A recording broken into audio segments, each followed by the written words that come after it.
প্রিয় দর্শক মণ্ডলী, আমরা চলে আসছি গুলিয়াখালী সি বিচে। যদিও এটা বাটার সময়, যে কারণে এখানে আমরা পানি পাইনি। জোয়ারের সময় এখানে পানি থাকে অনেক। আর এখানে এখন অনেক রঙিন ক্যামেরা কাঁকড়া আছে বিভিন্ন কালারের এক পাওয়া। এখন আমরা কথা বলবো কিছু দর্শনার্থীর সাথে। আমাদের সাথে আছেন আমাদের ফিরোজ। আসসালামু আলাইকুম, ভালো আছেন? আছি ভালো, কেমন আছেন আপনি? আলহামদুলিল্লাহ। এখানে এসে আপনার কেমন লাগতেছে? অবশ্যই ভালো লাগবে, কারণ পাহাড়, সমুদ্র, ঝর্ণা এগুলো সবারই ভালো লাগে। কারণ যারা প্রকৃতিপ্রেমী, হ্যাঁ, তারা আসলে এই যে বলেন পার্কে গিয়ে বিভিন্ন ট্যুরিজম স্পটে গিয়ে মজা পায় না। তারা মজা পায় কোথায়? প্রকৃতির কাছে এসে। ধরেন সমুদ্র আছে, ম্যানগ্রোভ বনের মতো গাছপালা আছে, বিচ, ঝর্ণা, এগুলোতে মজা পাই। এখন আমরা যে উদ্দেশ্যে এখানে আসছিলাম, এটা হচ্ছে গুলিয়াখালী। এটা খুবই জনপ্রিয় একটি স্থান। এখানে যখন জোয়ারের সময় থাকে, এখানে একদম উপর পর্যন্ত পানি থাকে। এই যে গাছগুলোতে অনেক পানি থাকে। আমরা এর আগের বার যখন আসছিলাম, আমরা এই গাছের উপরে উঠে পানিতে লাফ দিছিলাম, খুব মজা হইতো তখন। দুর্ভাগ্যজনক আজকে আমরা ভাটার সময় আসছি, যার কারণে পানি অনেক নিচে নেমে গেছে। তারপরেও আসলে প্রত্যেকটা সময়েরই একটা ভালো লাগা থাকে। এখন হয়তো পানি নেই একদম, তারপরেও আমরা বিচের পাড় দিয়ে হাঁটতেছি, শক্ত মাঠ, তারপরে কাঁকড়া আছে বিচে, অনেক রঙিন কাঁকড়া হাঁটতেছে, এগুলো একটা সৌন্দর্য। প্রত্যেকটা জিনিসের যেমন আলাদা আলাদা সৌন্দর্য থাকে। আজকে ভাটা বলে যে আমরা মন খারাপ হয়েছে তা না, কারণ ভাটার সৌন্দর্য ভাটায়, জোয়ারের সৌন্দর্য জোয়ারে। আমরা ভালো লাগছে, আমার ভালো লাগছে আলহামদুলিল্লাহ। তবে এখন আসলে দেখা যাচ্ছে কি, আগে আসলে এখানে দোকানপাট ছিল না, তখন কিন্তু কিছু খাওয়ার জন্য হলে আমরা অনেক দূরে যেতে হতো, হয় নৌকায় করে অথবা হেঁটে গিয়ে।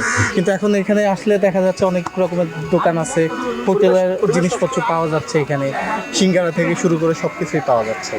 পাশাপাশি যারা দর্শনার্থী আছে তাদের জন্য বসারও ব্যবস্থা করা আছে এখানে, প্যারাসলের ব্যবস্থা করে দেওয়া হয়েছে, পাশাপাশি বেঞ্চ দিয়ে দেওয়া হয়েছে।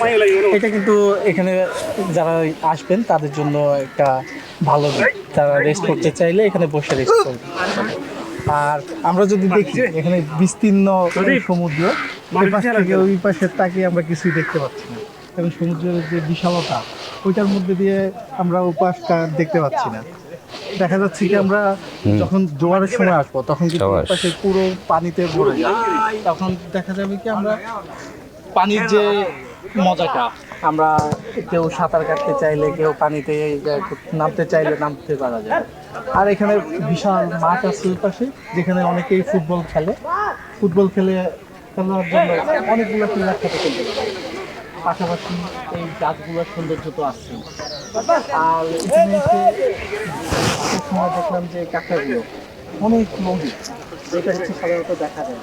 আর বিশেষ করে কাঁকড়া যে, যাই হোক, আসলে আমরা আসছি, অনেকক্ষণ হয়েছে ঘুরছি, প্রচণ্ড রোদ। আসলে রোদের কারণে একটু অস্বস্তি লাগলো। আবার সাগরের পাড়ের যে মসৃণ বাতাসের কারণে আসলে গরমটা খুব একটা লাগতেছে না।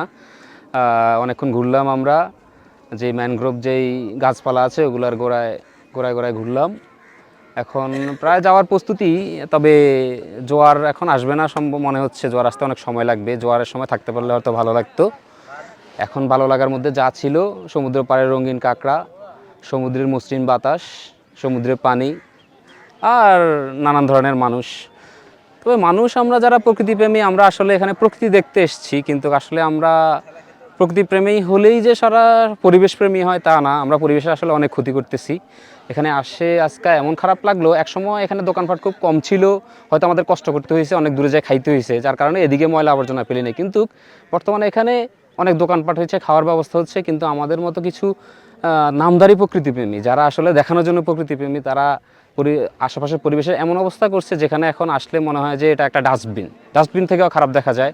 যেই গুলিয়াখালীর যে ছোটো ছোটো গর্তগুলোতে পানি থাকতো, ওখানে আমরা সুইমিং পুলের মতো নামতাম, ওখানে গোসল করতাম। আজকে এসে দেখি ওখানে এমন পরিমাণ ময়লা জমছে, পলিথিন, মানুষের খাবারের বর্জ্য এমনভাবে জমছে যে এখানে দেখলেই খারাপ লাগতেছে। তো কী বলবো, আসলে যারা প্রকৃতিপ্রেমী আছেন তারা দেখানোর পাশাপাশি মন থেকে প্রকৃতিপ্রেমী হন, প্রকৃতিকে রক্ষা করেন। কারণ প্রকৃতি যখন রাগান্বিত হবে তখন আপনি রক্ষা পাবেন না, তখন আপনি এখানে ঘুরতে এসেও মজা পাবেন না, আর ভয়ে ঘুরতে আসবেন না, এমন প্রকৃতি যখন তার বিরূপ প্রতিক্রিয়া দেবে। তো সবাই আসবেন, এটা একটা ভালো জায়গা, দেখবেন, ঘুরবেন, আর পরিবেশ রক্ষার্থে নিজের পক্ষ থেকে যতটুকু করা যায় করবেন। ময়লা আবর্জনা যেখানে সেখানে ফেলবেন না, সাথে করে নিয়ে যাবেন। ভালো থাকবেন। আসসালামু আলাইকুম। বয়ান কি খারাপ?